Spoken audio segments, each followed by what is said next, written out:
Hi, my name is Mika Immonen. I live in New York City, and I've been here, well, officially a couple of years, but I've been, in and out since about 2000.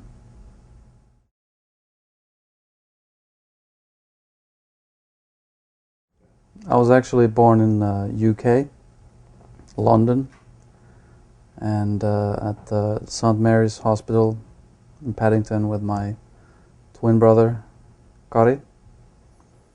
And that was 1972, December 17. And my parents, at the time, they lived in London because my father was a tailor, and my mom, she met him actually in Italy. I think it was 1967 or something, and they fell in love. The usual story. They drove to UK. My father started doing tailoring. Mom was studying interior architecture until the kids came along. I actually have a sister that's a year and 2 months older than me, or us, and so after that, there's like three kids, diapers. I think our apartment looked like Heathrow at that time, like, just busy with kids and clothes, and my dad was doing like his tailoring stuff, like finishing up some of his work at home, so it was like a really mess thing. And well, then later on, my dad got a job in Manchester, so the whole family moved to Manchester when I was about 1 year old, and have no recollection, but anyway. Then my mom and dad divorced when I was about 3, so my dad moved to Finland. They're both Finnish origin, so dad moved back to Finland, and we stayed in UK for a while until 1980, and then we finally, my mom decided that Finland's a little better place for the kids now, with all the relatives, and I'd say the education and all that stuff is pretty good. It's very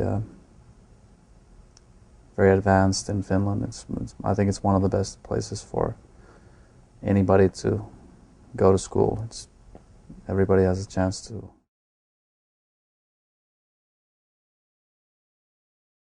I was 7.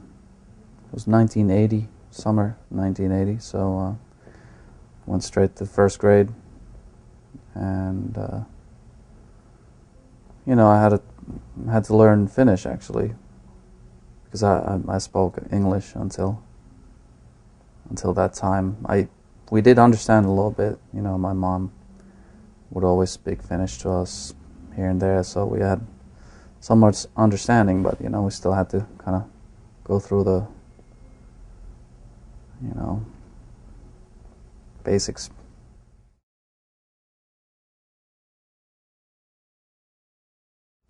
It was a little tricky because Finnish is an odd language, and it's not like an Anglo-Saxon origin. It's very isolated, and it doesn't resemble many other languages, so it's just a whole other entity. But yeah, so I had my brother, and we spent a lot of time together, so that was a kind of my safety net. Even going to school, if I was alone, coming from another country, it could have been a little trickier, could have been a little tougher.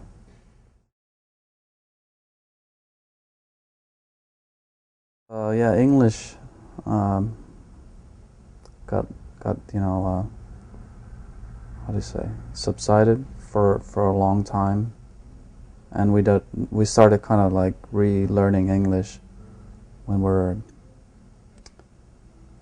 I think we went to 7th grade. So that was like a good 6-year gap. But it started coming back a little bit. But still, I'd say most of my English that I've learned is had to relearn it, and then I've been traveling for 18 years. So during that time, I picked up a few words here and there.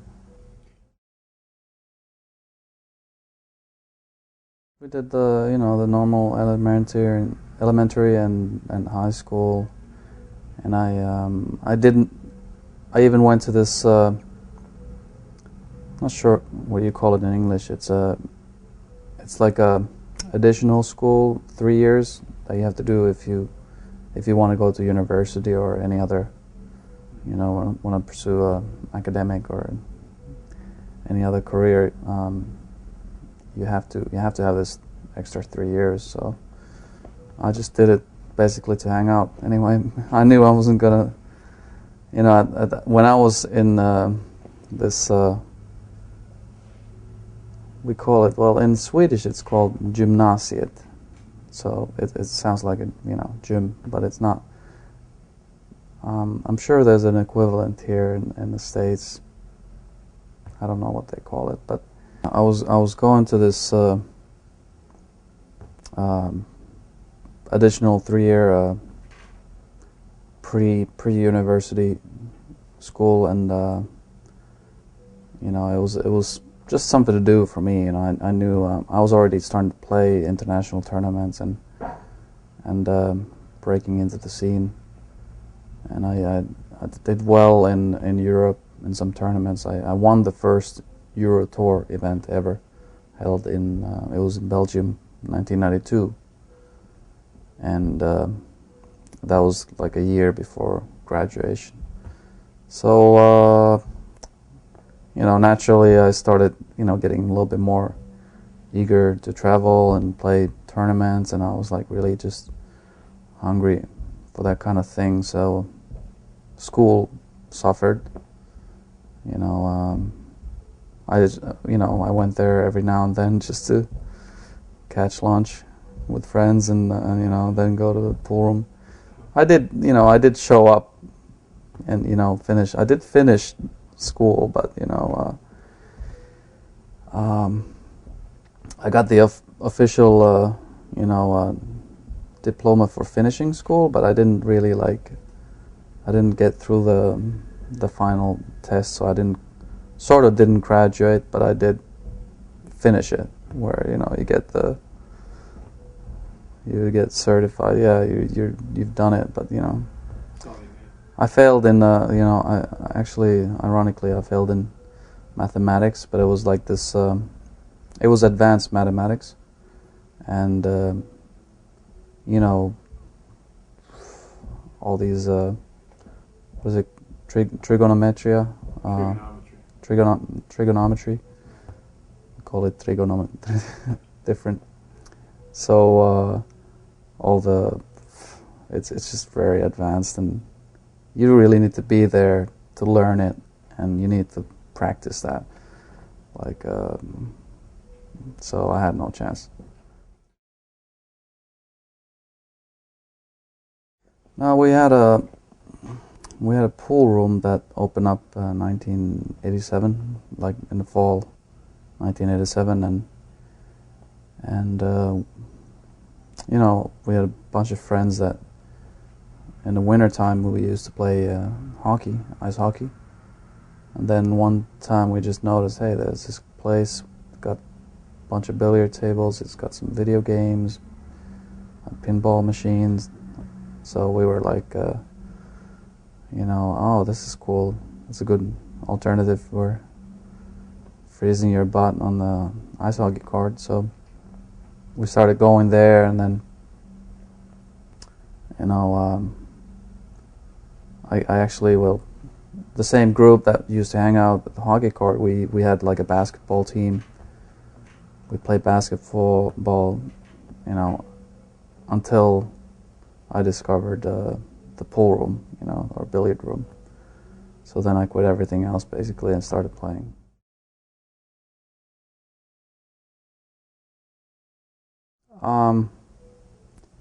Well, I think within a very short period of time, I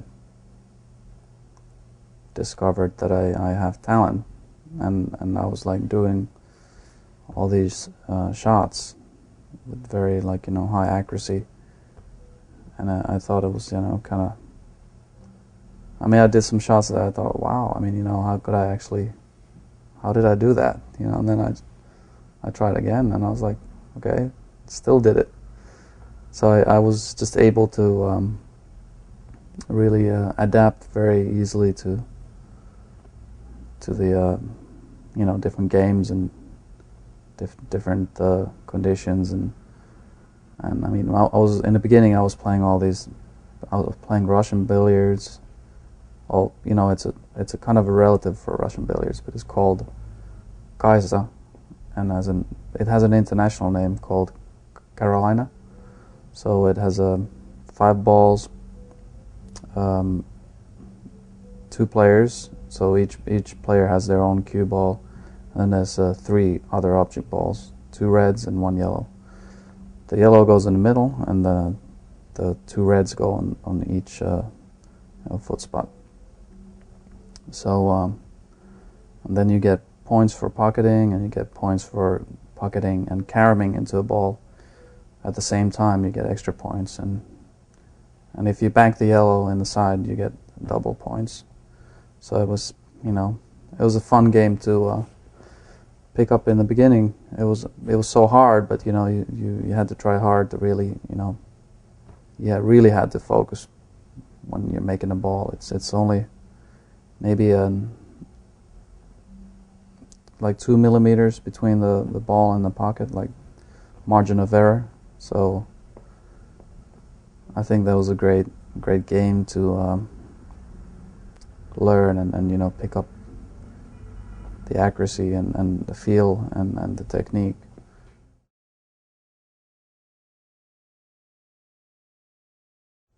Oh yeah, much tighter. Like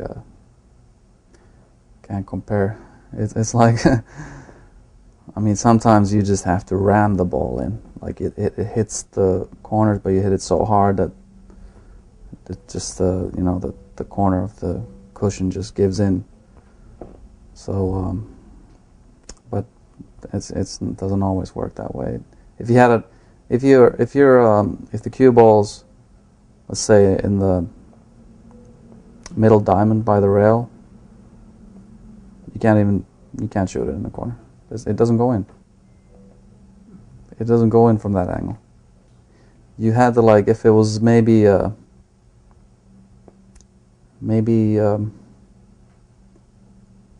the first diamond near the pocket by the rail, and maybe like a ball's width out of the rail, maybe possible to make it. Some pockets were looser, some tighter, depends how much play the table had in. Sometimes over the years, when you just ramming balls in, it gets a little looser. Well, it was a Finnish version of this Russian billiards, So, but it's only played in Finland, Of course, over the years we did some like friendship games between clubs in Russia, like St. Petersburg. They would come to Finland, and we'd play them the Russian billiards, and then they would play our game, and we had some competition. And actually, it's kind of funny. Sometimes the Russian guys came over and played in like our local tournaments. So we had this one tournament, Kaiser tournament, and I think I played the Ashot Potikyan. He was like the famous Russian player. I think he even played in the snooker world championships one time. But so he was 27-time Russian champion, and we lagged for the opening shot.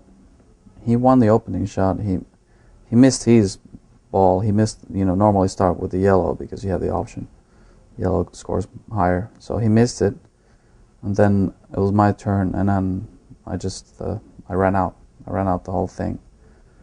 And I was 17 years old. That was like 2 years after I started playing, and I beat the 27-time Russian champions. I was like over the moon, of course, and it was really it was quite a sensational thing. It's the first time I got into the newspaper, and because players that play all their life this game, they may not ever run out from the inning, first inning. So it's kind of a rarity to happen, and then for like a young kid.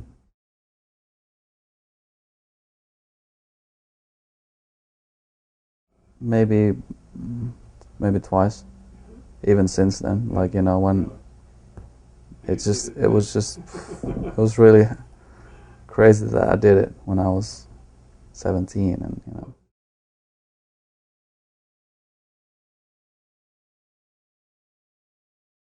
Well, I don't know. It was like a combination of that, you had that youthfulness. You had no fear. I was able to I didn't even know what pressure was back then. I learned that later. Learned to choke later on, but I was just so eager to learn that I was able to go on these streaks just like in the zone, and that's something I learned at a very early age. Just get in the zone. And I was playing pool also, and then compared to this other game, pool was like I'm firing balls in like it's a joke, I'm like, hey, there's a ball on the rail and I can still make it in because I got a big pocket. So for me it was an easy transition. Of course pool takes years to learn, like the position play and the other banking and all that other intricacies, but just in general I had a good foundation to learn and develop as a pool player. And I also actually did a couple of years of snooker, from 89 to 91. How did you do it? I did pretty good. I won I won the junior championships. I was in the finals of the men's twice, but I lost. And I was a pretty consistent player. I won a tournament that qualified me to play another tournament in Belgium. In Belgium, I won my first round, and then I lost the second round. And these young English guys were so phenomenal. Remember, I saw actually Tony Drago there at that tournament for the first time. That was, I think it was '91. But then by fate, my snooker cue was stolen from the club, and then I was like, I couldn't find a proper stick right away, and I was like, I just started playing a little bit more pool, and then, by that time I had already won a couple of national championships in pool. I won the 9-ball and 8-ball in Finland, and then I got chosen as a representative for the team in this team championship. All the European countries went to this place in Austria in January of '92, and it was a fun little tournament. We played 8-ball, 9-ball, and straight pool. So there's 3-man teams. It could be 4, but you had an alternate player. But I think we might have had 4. But I was playing 8-ball in the beginning, and I was doing so well, so they just let me play. And I was, coming as a key player in the Finnish team. And I played really good. I didn't lose a single match. I beat Ralph Souquet, and he was he was already the master, especially 8-ball. He was so precise. He's the surgeon. So I was eventually chosen as the player of the best player of the tournament, and that really was like amazing to me, to be among all these European top players, Ordman, Engert, Suke, Tom Storm, a lot of other Swedish players were really strong at the time. Remember Bengt Pedersen, I mean, there's so many names that were like strong in like the late 80s and early 90s. Michael Hallgren, he was a Swedish player who actually came into States like in the 90s, and I think he was one of the few guys who beat Earl when he was in his prime, So we had some good players to look up to and learn technique as we were younger.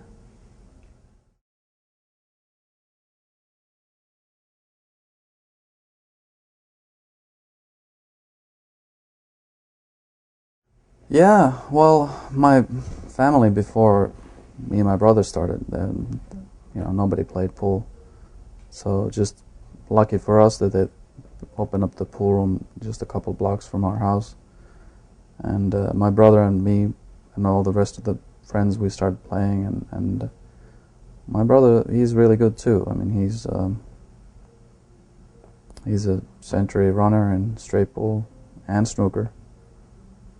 And he's pretty good at like even three cushion. We played a Finnish championship once, finals, but I beat him. Kind of, it's hard to play against your brother. You don't want to see him lose, but then if it's me and him against each other, I'm always going to fight hard. I'm never going to fold. Just but he was always, we've been also very competitive since young age, so I think he was one of the driving forces for me to keep excelling and getting better. Well, 10 minutes. Oh, that's fair. Yeah. Slightly.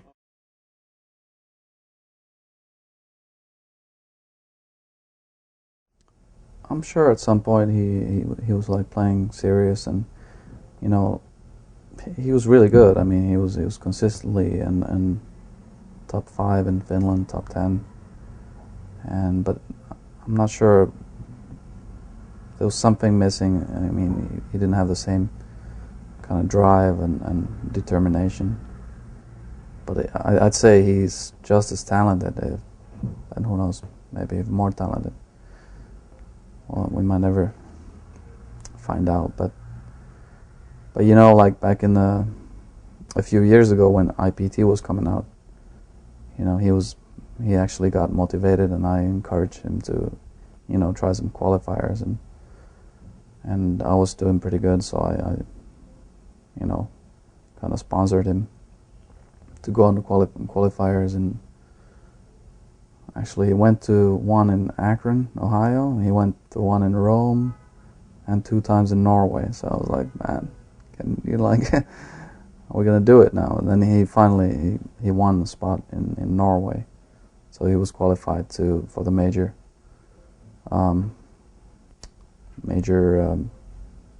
what do you say, draft pick in Vegas, when you had 50 spots available. But then it all fell apart, and I was like, great, but he was practicing, and he made it. He beat a lot of top Norwegian national players that are playing active right now, beat some other guys. So he can play. He definitely, back in '94 he beat Ralph in the European Championships in Finland. He beat Ralph 10-4 playing 9-ball.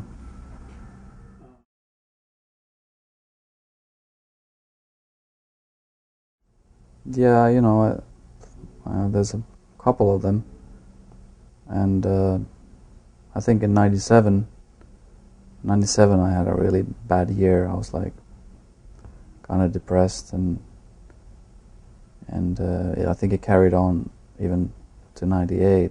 I hadn't done anything in a while, and I didn't know what to do with my life in general. And I was already like coming in, traveling in the States, but then all of a sudden I'm doing so bad I can't even fund my trips. I was always, excluding the beginning when I got, support from the club, the owner of the club in Finland, Ritz Club, Helsinki. I was getting a little, financial support from them to, get started. And then for a few years I was doing good. I was kind of self-sufficient. But then I hit a season that I wasn't doing anything, and I wasn't sure what to do with my life, and should I still pursue this? And I was even thinking about quitting and then trying something else. Just try a regular job, day job. But then I talked to I think my brother and a couple other friends. This older guy. He was this rock and roll guy, but he was into pool and really a classy guy. We had a lot of like training sessions together. He was playing in the seniors, and stuff like that. But he was somebody to that I looked up to. He was very smart, intelligent guy, but he had his own company. He did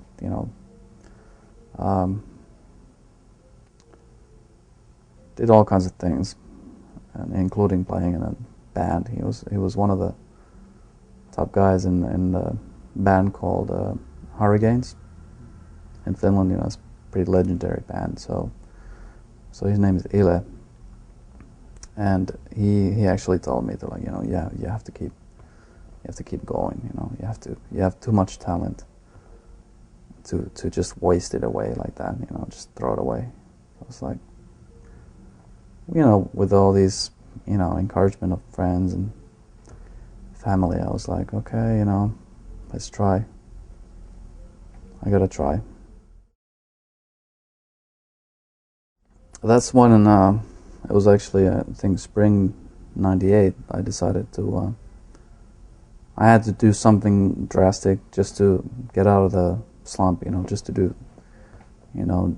like a little diversion. So I decided to run a marathon. I was already, running since '92. That's when I quit smoking. I was running. I wanted to get in shape and stay in good shape. And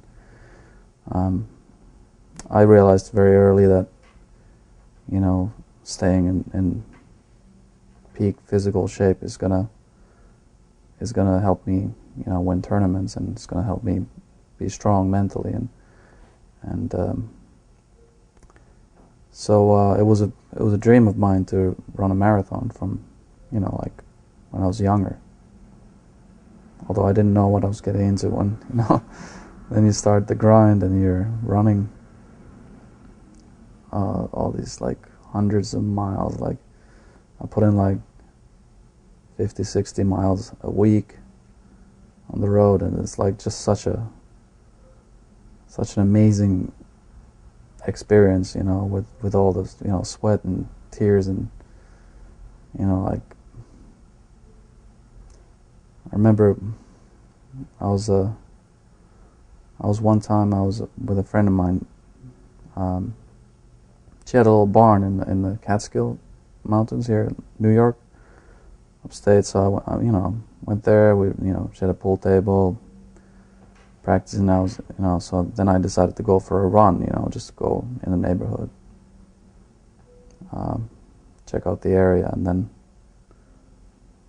I don't know. I just started running this road, and then I kind of knew that it looped around. Like if I run far enough, I'll get back to original point. But it was like midsummer, and I was getting really dehydrated, and And I remember I was like almost about to faint, and then I saw some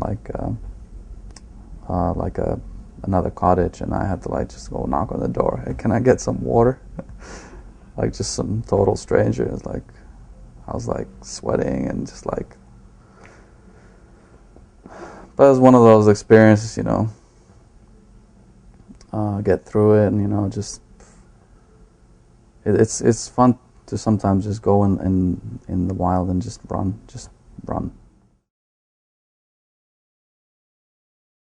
Yeah, I did. You know that I did the training for the marathon, the full length, and I ran and completed the marathon in Dublin, and in fall of '98, and I reached my goal, which was under 4 hours. It was 3 hours, 59 minutes, and 13 seconds. So I was like, I remember when it was like a few minutes left, and I saw the goals, like it's still like a couple miles, and I was like, whoa, I had to like, the last 2 miles I was like running my guts out, like just, I was so exhausted. But you know, it was a great experience because you find such a, you know, camaraderie, and you know, the kids are rooting for you on the street. They're handing out like juice and candies and cookies, and such a great atmosphere, you know. And then your fellow runners are like, you know, encouraging you to go on. You know, I remember this one guy was about to like, you know, he was just really feeling bad, and then I was like, man, let's keep going, you know, let's go. And I knew, well, it turned out he was Finnish, so you know, we had a little chat while we're running, so let's keep going. And then he got like he caught like a second wind, and then he left me. But you know, I don't mind, because he was in a different, you know, time zone altogether. His goal was different than mine, so, but he caught another gear, so that was pretty cool to see. And then somebody else did the same for me later on. It was like maybe 5 or 6 miles to go, and then this girl was like, yeah, you know, keep fighting. And then I was like, okay, you know. And then she was running. I was like, well, I got to run after her. So you know, that was a good inspiration there. And then we actually, when we got to the goal, we, you know, gave each other a hug, and then I never saw her again. So, but it was cool, because you know, such an, you know, you're together in that experience, and everybody feels the same. Everybody's struggling, and you know, it's painful, but it's, you know, you have the goal. It's in your mind, and it's almost in your sight. But it's a battle. It's a battle between the good and the bad. And there's the bad guy on the other shoulder is like telling you to quit. Like, what the hell are you doing here? Are you stupid? This is insane, you know, you guys look like clowns running around the streets like that. And then there's this good guy on the other shoulder. It's like, you know, you train so hard for this, you've run like hundreds and hundreds of miles, and what's this, you know, one few hours of like pain compared to, you know, what you feel when you get to the goal. And it's all these things are in your mind. And in a sense, you can relate that in any, when you're playing a game of pool, because sometimes you have these, you know, doubts, or you know, stupid ideas in your mind where, hey, you know, like, I don't feel like doing this now.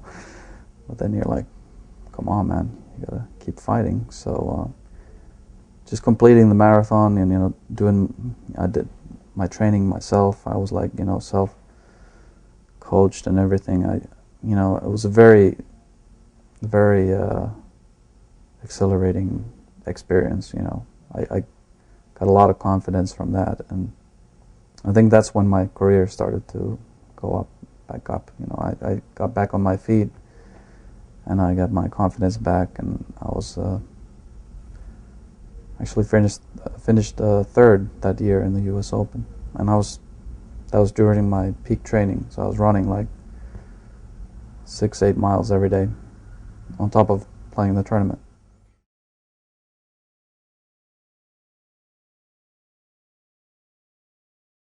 It's really a combination of things. I mean, you have to have the ability to withstand the pressure, and that comes, sometimes it comes through failing before and then getting over it, and then knowing that you're strong, and you if it doesn't kill you, it makes you stronger. So every champion has to fail like really miserably before they can get really strong. That's my opinion, and I've done my part, in the failure part too. So and you never know until you really make it through back. When you have these some demons that you're fighting, and you eventually win over them, and then you can reach like a comfort zone. And when you get to the finals, you're just like, hey, this is it. And it's not even, you don't even think of it as a final. You're just like, you're happy to be there, and it's you belong there, and you just kind of stay in the present moment, and just I mean, one of the keys for me, what I focus when I'm in the finals is just fundamentals, just basics. Just keep your head down, just see the shot, be the ball, enjoy the game, and enjoy the pressure. Just pressure is going to be there. It might not get there, but it, just in case it does come here, invite it.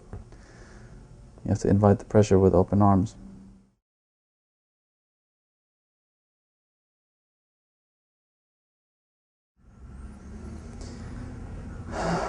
Well, when I lost, I was like, I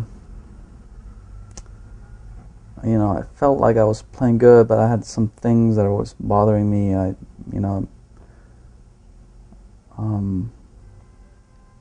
was actually trying a new stick, and then the wrap was I just changed the wrap, and it was too slippery, and I had to change back to my old cue, because I was familiar with that wrap, and then by that time it was too late in the game, so I was like, damn it, I lost. And I'm like, man, I'm looking at the chart, and I've been there before, and I'm looking, man, it's like a mountain to climb.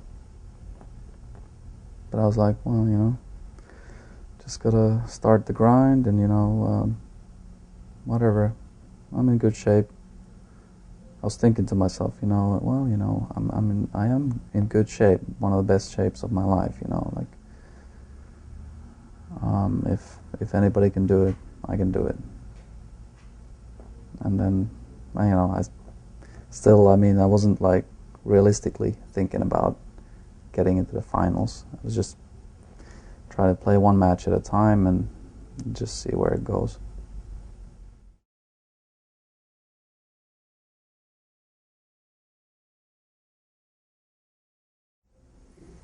Well, yeah, I'm pretty hard on myself, when it comes to performing. I'm kind of a perfectionist. I want things, to go the way I envision them, and I want them to go the way I know I can do it. Like, when I'm in the zone, I can, put the ball anywhere and pocket any ball. So, playing like, if you're playing mediocre, you get I get mad. Yeah, I'm like, the hell, I need to figure out what's going on. But I try to, analyze, and even, nobody likes to lose. So, and I'm really, I could be a bad loser. But I don't take it out on anybody else, just myself.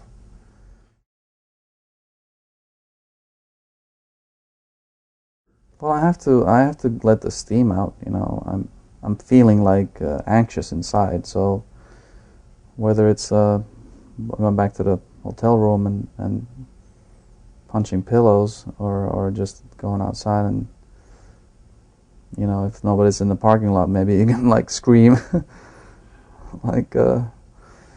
But you have to let it out one way or the other. You know, I don't believe in holding it inside and just like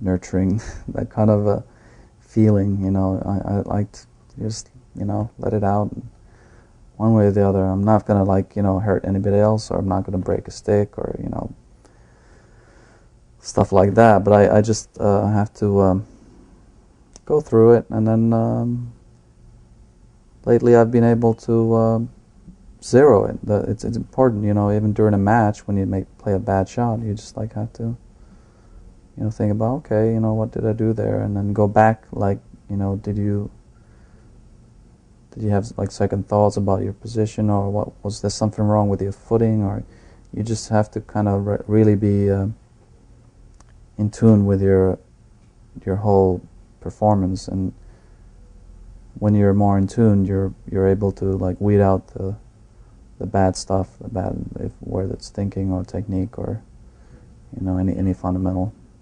So I've been able to do that lately, and that's one of the keys to my success.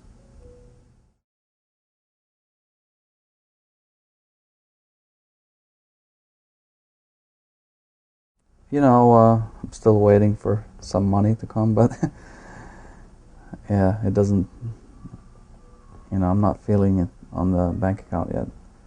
So, but yeah, I mean, you know, I know pool is it's yeah, I've been doing well, you know, won some prize money, and but you know, that stuff,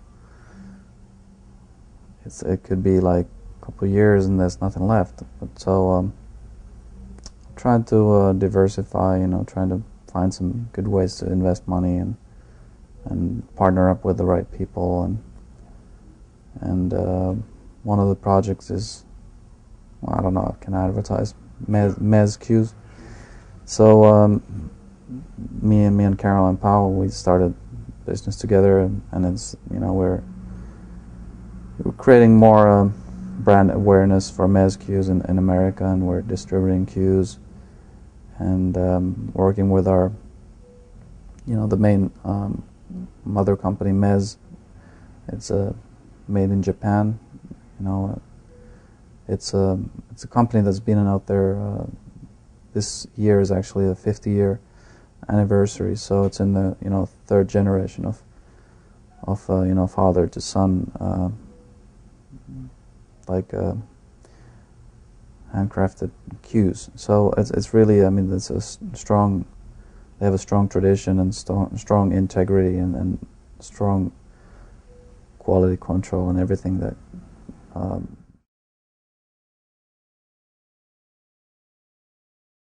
Yeah, I mean, I have a track record. You know, this is my the last 2 years have been my best years in my life, and then, you know, it's all coming together, and I have a big thank to say to Mez Qs for, you know, making me the player that I am today. I mean, of course, I mean, I could probably play good with any other like good quality stick, but I feel at home with Mez Qs, and it just, you know, the technology is there, and then they keep constantly improving their things. They're never like too content on like, okay, now we've reached our destination. It's not in their ideology. They always like to come up with new ideas, and they ask, you know, feedback from me, and I give them feedback, and they're always listening, and I think it's a very it's a good relationship, you know, from a sponsor to me, and also as a distributor. You know, Caroline's a great person to work with, and she works hard, and I'm kind of the field agent, you know, do my own marketing there, and then, you know, whenever I'm in New York, try to, you know, brainstorm and find out new ways to make the brand stronger, and in the meantime, we hope that the dollar gets a little stronger, so it's easy to buy stuff from foreign countries. and also the yen is kind of strong, so that's not helping us. But we were, we're doing some groundwork here, and then hopefully sooner or later we'll be able to reap some rewards from that.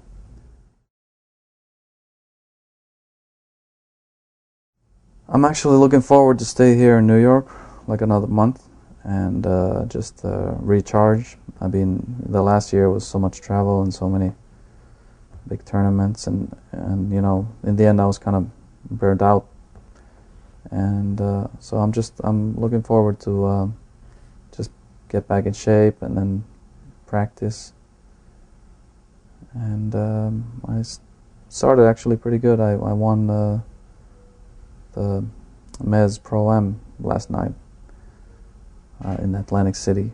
So the Atlantic City billiards, and that's why I look kind of tired today. I got home at 7 a.m. So had a few hours of sleep, and then but it's fun to wake up when you won the tournament. No matter how tired you are, you're always okay. I did it.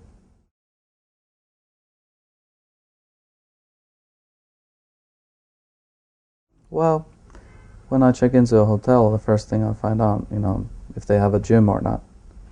And then if they don't have a gym, I try to find, some other way to work out, which is, if it's like some jumping jacks and push-ups and abs, and, I bring these rubber tubes with me that work as like weights. They're super lightweight and easy to pack, so you can bring it anywhere, and you can do all these exercises, and that helps. And bring jump ropes with me, so sometimes I do that, providing that the room is like tall enough for the rope to like make the loop, and depends on the conditions. But I find ways to work out. There's always something that you can do. You can do dips on the chair. Keep your foot on the desk and then do dips on the arms of the chair. So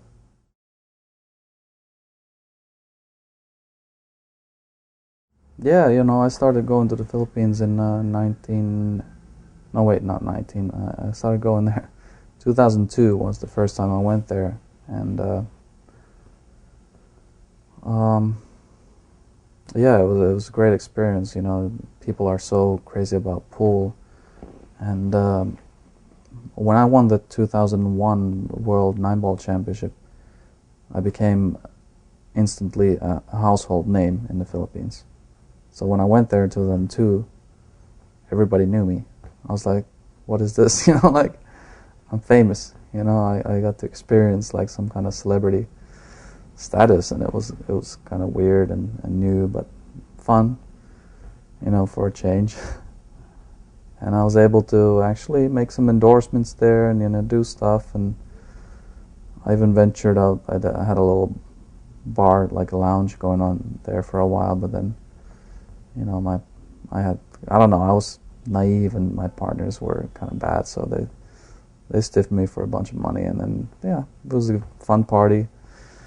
I blew some money there, but then I guess it was my way of giving back some money. I made some money there, so I'm still on the profit side there, so it's all good. Learning experience. When you go into business and it turns out bad, you pick the bad things, and I had a cheap lesson, so that's the way I look at it. And I had some good parties there, so I was able to actually late 2002.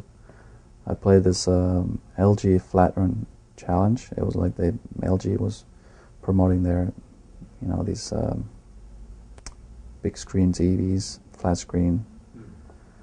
And we had a tournament, and it was me and Efren and Bustamante, Earl Strickland, and some other guys, like Kiamko Linning, guys like that. And I was able to get into the finals, and then we're at the Casino Filipino with like, I don't know, must have been 3,000 Filipinos rooting for Efren, me and Efren in the finals, and then I beat him in his home soil, and I was like, that was like one of my highlights of my career. Especially, I had that year I lost to him in the Challenge of Champions here in Connecticut, and it was a $50,000 winner take all.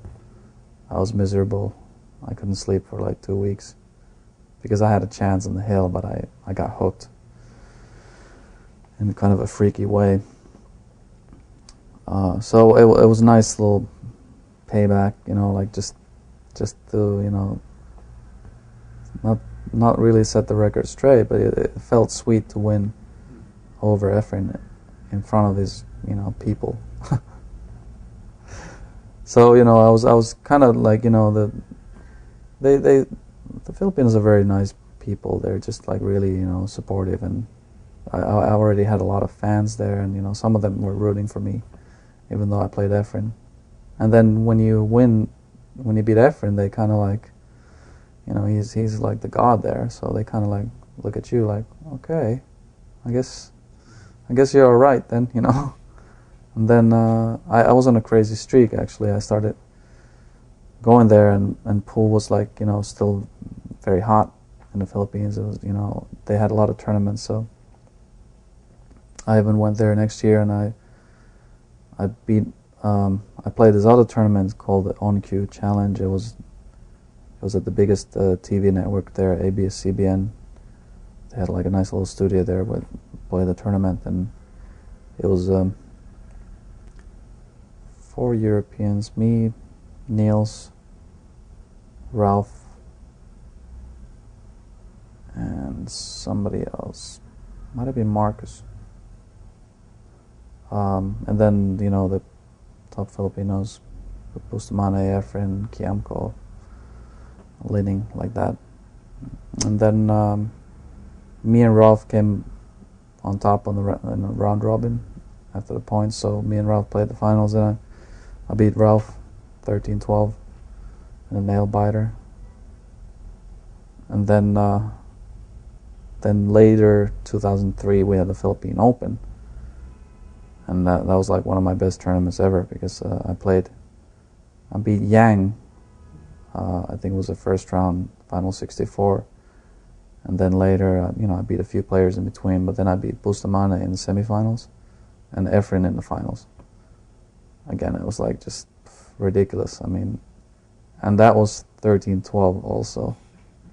It was so crazy. Efren had me 10-4, alternating breaks. So I needed some miracles to happen for me to come back and win. And sure enough, he had a couple of bad breaks where he got hooked or he scratched, and I had to play perfect to come back.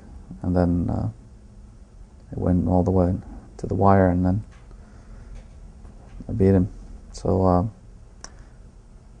I won like 3 out of 4 tournaments in the Philippines. But that was never really like nobody really knew about it. I mean, it was some small article in Billy Digest, but I thought it was like that was one of my, I think, biggest achievements, statistically to be able to do that in a country like Philippines where foreigners are not, they don't have a good track record there. The Filipinos are hard to beat, so.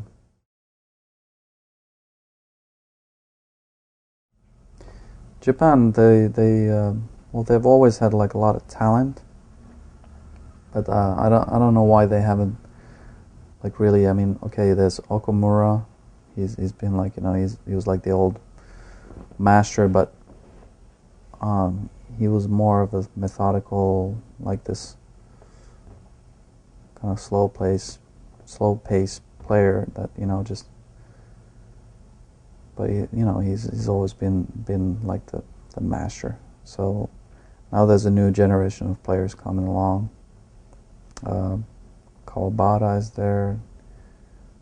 Naoki Oi is like the new one. He's kind of goofy and funny, like different from all the other Japanese guys. The other guys are more reserved and they do the thing, but this guy Oi is like goofy and wild and laughing and making jokes all the time. But he's a really good talent. I think he's gonna be out there for a while. But Japan has been it's been a fun place to go to, and people are so enthusiastic about pool or whatever they get into. If they get into something, they always go 110%. So it's a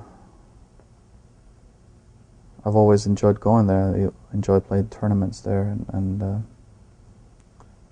one of my biggest things was actually to win the All Japan Championship, and that was like late 2008, which was part of my when I started my hot streak.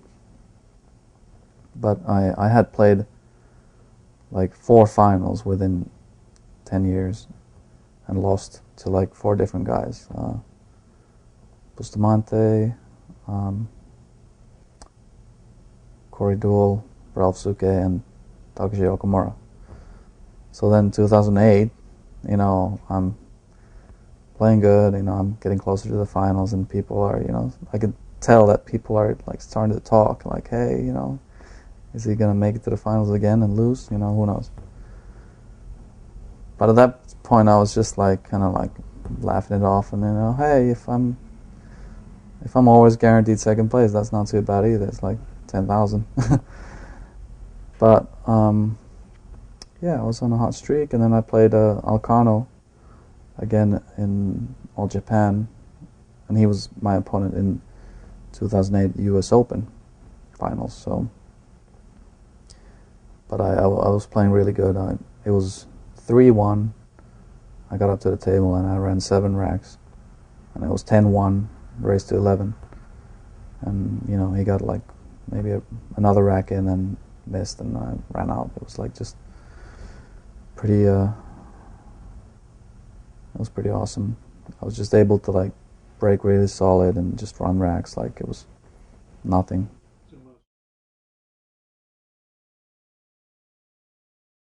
I think I did 12 racks in a row. It was like a tournament, then I ran. Guy had me 4-0, and then I ran 9 racks, and the next game I won the leg and I ran 3 racks, so that's 12 racks. I mean, I had to like finish and then start a new match.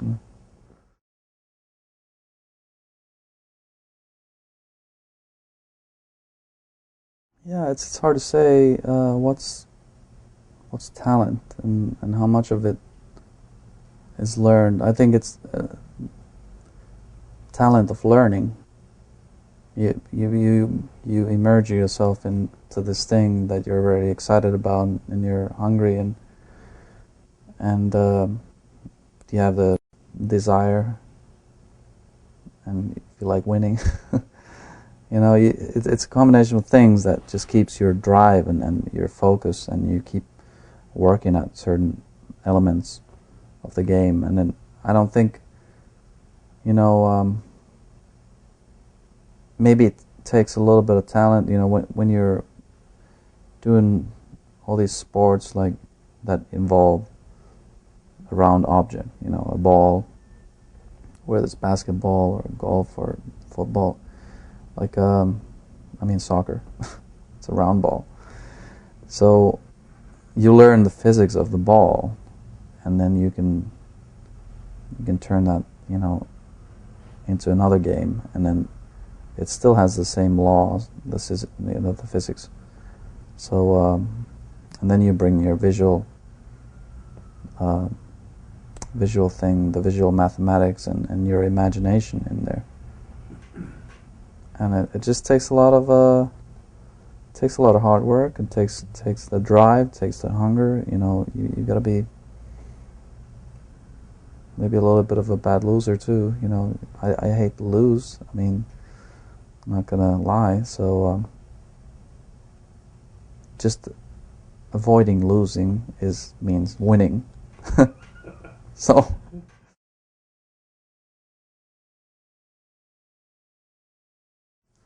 Well, the thing for me is that if I do something bad, I just don't let it slide. I'm going to work at it. I'm gonna find whatever is the weakness and then turn it into a strength. And that's just like martial arts. It's like very fundamental training. I mean, you don't want to have any weakness. And there's always something to improve, you know, mental, technical. And I'm pretty good at you know, avoiding like same pitfalls. You know, if I've done some mistake, I will remember it, and I'm gonna make sure I don't repeat it. Like I learned very early. Just I was very consistent keeping my head down on the shot. You know, it didn't take me too many times to like screw up, and then you just like learn that, okay, you know, this is a key thing. You have to keep your head down. But yeah, it's just you learn more from mistakes than anything, and then you try to weed those out. You know, not repeat the same things ever again. I mean, of course you still fail, but you know, at least you were trying the right thing. At least, you know, if I do the wrong thing, I'm just gonna that's gonna be in one memory cell, and that's the place where I don't go again. That's like the, you know, the drafts that went wrong, you know, just like scrap them, but you know, you still know the mistake was there and you don't do it again. Yeah, I practice. I love playing. It's my passion. Whenever I can, you know, like I like playing these weekend tournaments and stuff like that. For me, that's like great practice because I'm always going to focus hard and you know, try to win. And even if it's like a weekday tournament, I think consider that good practice. So my game is my game never went down. Like I don't. Some players avoid playing like players that are not the level for some reason, but I can't assume that even the good players would play good against me all the time. So I'm just trying to keep my game, and if I'm playing somebody that's not that good, you know, I'm gonna keep them racking. You know, it's the way it is. They, you know, some players appreciate it that, you know, I even play with them. So I'm easy going like that, you know. But I don't necessarily have to bet money to play, but you know, I play with friends and stuff like that. They don't have to be champions. I mean, you know, if there's any aspiring players out there and who really want to make it big, you know, I think one of the big goals is to make it on the Mosconi Cup team, and that's you know, different. That's a different animal, and you know, you'll find out if you haven't felt pressure. You know, you'll feel it there if you haven't felt pressure before. But is it a team? yeah, it's a team. It's, you know, it's TV, it's audience, a combination of things. It just really it's a great production, you know. But team playing is a little different kind of pressure than individual.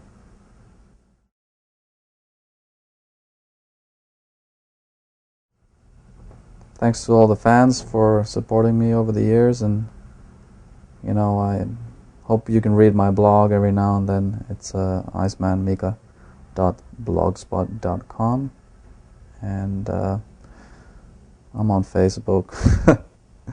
Don't chat with me, all right? It's like too many as it is already. I mean, you know, I answer, like, you know, if it's questions that are, you know, as long as it's not like, hey, how can I play good? You know, just I'd like to get some like specific questions, and then maybe if they're like challenging questions, I'd like to answer challenging questions as well. So not like, hey, how do you keep focus? It means, you know, I don't know, how do I keep focus? It's just have fun.